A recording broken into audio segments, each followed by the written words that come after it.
நேற்று தேட்டர்ஸில் ரிலீஸ் ஆன ஏஸ் படம் எப்படி இருக்குன்னு பார்த்துடலாம். இந்த படத்துக்கு அந்தளவுக்கு ஒரு எதிர்பார்ப்பு இல்லை. அதுக்கேற்ற மாதிரி தான் அவங்க அதிகமாக வந்து ப்ரொமோஷனும் கொடுக்கல.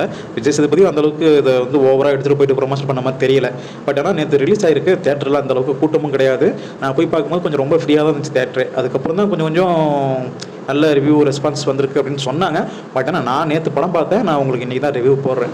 ஓகே, படம் எப்படி இருக்குன்னு பார்த்துடலாம். படத்தில் வந்து முக்கியமான 2 கேரக்டர்னா, ஒன்று வில்லன், ஒன்று ஹீரோ.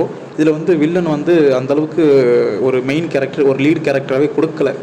ஏதோ ஒரு கிளைமேக்ஸில் மட்டும் கொஞ்சம் எஃபோர்ட் கொடுத்துருக்காங்க. இடையில எந்த ஒரு விஷயத்துக்கும் அவர் இன்வால்வ் பண்ணலை. பேபி பிருத்விராஜ் இருக்காரு. அவருக்கான கேரக்டர் கொஞ்சம் நீட்டாக பண்ணியிருக்காரு. ஆனால் அவரை பார்க்கும்போது ஒரு வில்லன் அந்த மாதிரி ஒரு ஃபீல் சுத்தமாக வரல. ஏன்னா அவருக்கு இந்த ரீல்ஸு, சோஷியல் மீடியாலாம் ஒரு பேசுனது போனது இதெல்லாம் நிறையா வைரல் ஆகிட்டு இருந்துச்சு. அதுக்கேற்ற மாதிரி நார்மலாக தான் ஒரு ஸ்க்ரீன் ப்ளே வந்து இந்த படத்தில் இருந்துச்சு. ஒன்றும் பெருசாக சொல்லிக்கிற அளவுக்கு இல்லை. ஹீரோவுக்கு சேதுபதி சார் கொடுத்த அந்த ரோலை நீட்டாக பண்ணி கொடுத்தாரு. அவரோட எஃபோர்ட் நல்லாவே தெரிஞ்சிருந்துச்சு. அப்புறம் படத்தோட கதைன்னு பார்த்துக்கிட்டோன்னா மேக்ஸிமம் பெரிய கதை எதுவும் கிடையாது. ஒரு பண விஷயத்தில் வந்து வில்லங்கிட்ட வந்து ஹீரோயினும் லாக் ஆகிக்கிறாங்க.